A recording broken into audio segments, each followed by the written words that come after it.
Once again, Gamer Rarities has found me some games I've been generally looking for, and we made a deal, and we have more games for the channel now. Welcome to PS Too Many Games.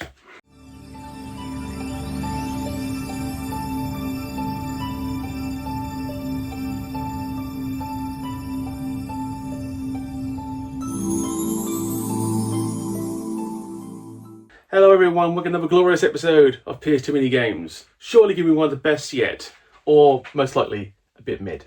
But anyway, today's episode, games bought from Gamer Rarities once again. Now, for those who don't know, Gamer Rarities is a fellow YouTuber and fellow Norfolk YouTuber who has the ability to find stuff I can't. I think he tries a little harder than me. Anyway, just to be honest, yeah. Anyway, once again, he has found me stuff that I couldn't find myself, or just couldn't be bothered at the time. And we have a mixture of 10 to 12 games over the next 3 episodes. Why the next 3 episodes? Because I want to give games more detail. Now we're going to find less games in the future because we've got most of them. And at the same time, let's give them a little more information. Let's actually try out the channel for the once on actual pre-knowledge of games. Because I'll be honest, some of these games haven't got a fucking clue about, because shockingly, I never played them. But I will in the future, hopefully. We'll find out. By the way, if my friend Ethan is watching this, yes, the free camera setup is back. We'll see how long this lasts. I'm guessing maybe 3 weeks at best, because usually one of these cameras will go horribly wrong, sometimes too. I'm looking at you, camera free. But we'll see how long this holds up. Plus, I love fucking with Dave with the camera changes. 2, 3, 1. Oh, good lord. It's hilarious, because I actually threw the camera free when I said 1. Yeah. Anyway, back to reality. Getting used to this, by the way. It's been about a week since this has gone up, and I got to be honest, I fucking love it. I love the height, I love the presentation, love all of it. And while we're doing these 3 episodes in the next couple of weeks, I will be filing games in the marathon which have not been filed yet. For obviously, we remember SAS got a green light because it was actually quite a good game. And being at SAS, it should be at the start of S Games, which is roughly over SAV. Here it is. So remove scrubs, and there goes SAS. I don't know if you can see that or not, but I think you can. Yeah. For those of you who, I think someone asked me what are these cases for. Might mention last episode, I've forgotten. Long story short, I made about a year ago, to save me time in the future, I decided to basically count out the amount of games I need. So obviously 2,300. Every game is in the order it should be, and the black cases are games I'm looking for. So when I actually find new games, I can just slide the old case out, put the new case in, making filing so much more easier in the future for me. Nice! And shockingly, it's worked well. So we'll do three of the games today in the pile, because it's 11 I can see here. So 3, 4 and 4, we'll do it that way.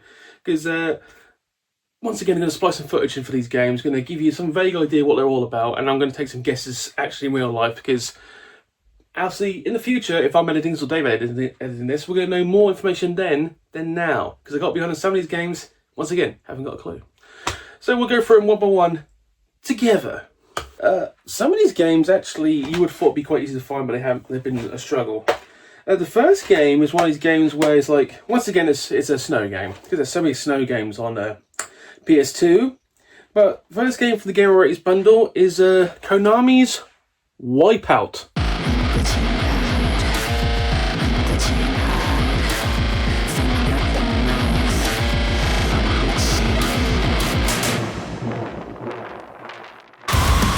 Now, as you can see from the case itself, it is your snow buggy game. So not snowboarding, you're on a snowmobile, snow buggy.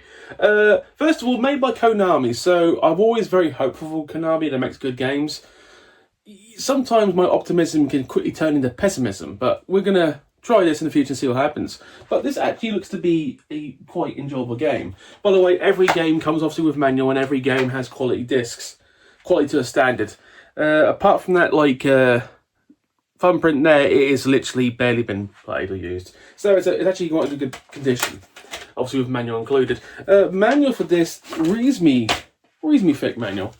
One of the rare colour times, manual comes in colour, so they actually put some money in. Obviously it's Konami, so well done guys.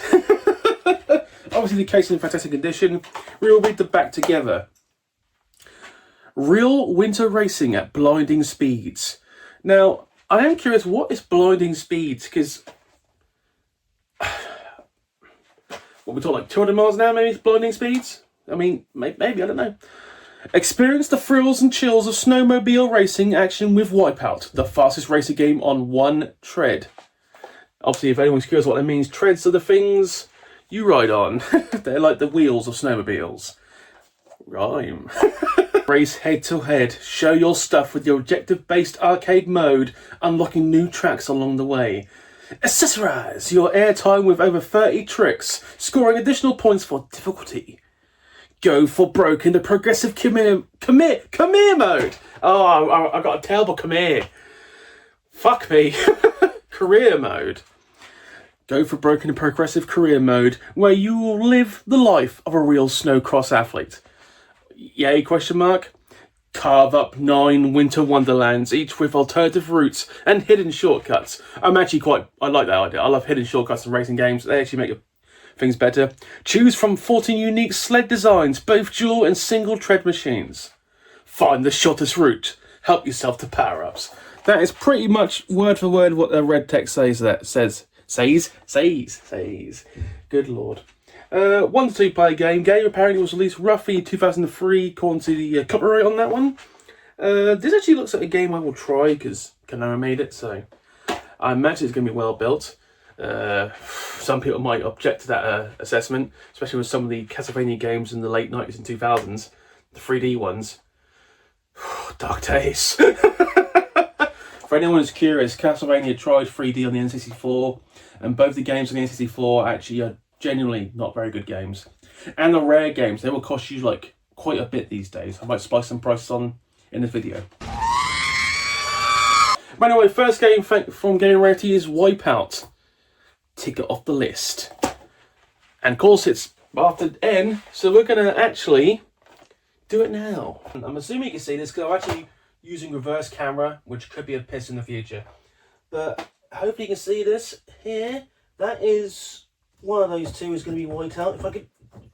Yeah. Someone said you should make the shelves a little higher so you can accessorize things properly, but there you go, it's a bit better. So we slide Wipeout in. And we're good. Game 2 of today is a game that actually, once again, you would think it'd be easy to find through its reasonably generic title. But shockingly, it's not. Well, my speech today is terrible. And most days it's pretty bad as it is, but today is even more abysmal, if you will. So maybe I should slow it down and actually speak more clearly and enunciate my words. Please tell me I've said enunciate correctly. The game in question is Truck Racer.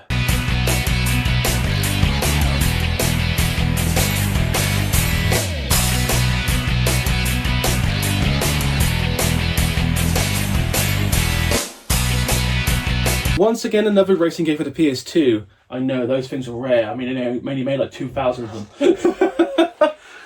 This is actually, and I'm not even joking, shockingly hard to find.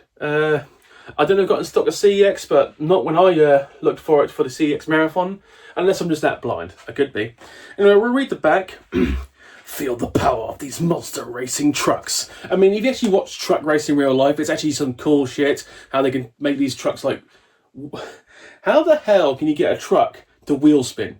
Like, it's pretty cool. Anyway, they are large, they are fast, and they are the most dangerous vehicles to race. Probably factual, I would say sidecar racing. That probably is scarier than me. Take control of 8 different types of trucks. That might not sound like much, but remember, there's not many... How can I put this? Trucks don't all look the same, but they look roughly similar to each other. I mean, major truck makers obviously would be like, I think Saab made trucks, Renault made trucks, and then you got like, is it Iveco? There's not like hundreds of truck makers. They're not easy to make. Then we'll go back. Take control of 8 very different types of truck and find out which one is the best. Full of action and danger. This is high-octane power racing. Including big rigs, fire trucks, white vans. How the fuck is a white van a truck? Unless it's like a moving van, maybe? That might get a pass, I don't know. Military vehicles, Hollywood APCs, and even pickup trucks. Because we're going to get a big country, American country, America! I can't do American accents, fuck it. Get my truck and my pickup, marry my cousin. Alabama's a strange state. Turbo boost for that extra edge. 8 unique tracks, 8 unique countries. Day and night racing in a range of different environments. 8 players, obviously 7 opponents, and you. Single player mode includes race, truck challenge. Pardon? Okay. Can you like read about here? Okay, so there you go. Race, truck challenge. It is literally this. Oh, track challenge. Let me see. Oh wait, I can't read. Single player modes including race, truck challenge, track challenge, and stunt arenas. Multiple challenges and play modes for 2. Damage system included. Deteriorating bodywork, that's more like it. Real life damage in car racing makes it more realistic. Like Gran Turismo 4, I've been playing it a lot lately because I want to see if I get 100%. I'm over 50% already. It's been taking me, I play it 1 hour a day before I go to bed. It's honestly taking me like a month and a half. The amount of speed you can carry in Gran Turismo 4 and not crash, you can crash and you just don't damage, kind of ruins the kind of experience for me. But I still enjoy playing it. Anyway, this actually seems like a reasonably well built game, made by Nordic Games, so here or there. These are the same people obviously who made Dance Party Pop Hits and Party Hits. They also made Kart Racer from the people who made Truck Racer. Manuals in black and white because obviously they haven't got much of a budget in Nordic games. Disc itself should be in very good condition and very much is. Mild like touches, but it's still very good. Game 2 from the Gamer Rarities collection, thank you very much, for Truck Racing. Time to log it, because obviously it begins with fucking T. For anyone that's actually wondering, yes, I am indeed sitting down Indian style. But anyway, if we just turn over here, straighten it up. Wow, it's so much harder to do this reverse camera-ing, if you will. Good lord. Forgive me for the quality of camera work here. I'm not used to doing this. Right, there we go. I think we've got the right shelf. Yes, over here. Obviously, Truck Racer will go in front of Truck Racer 2.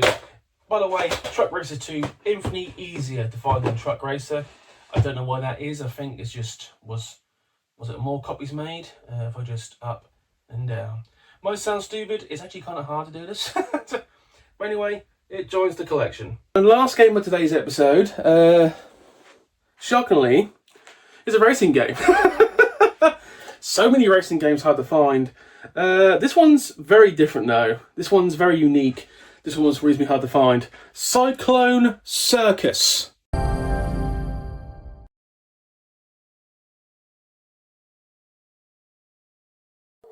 Break the funk, yeah, break the funk. Break the funk, yeah, break the funk. Break the funk, yeah, break the funk. Welcome to Cyclone Circus. Come on, come on.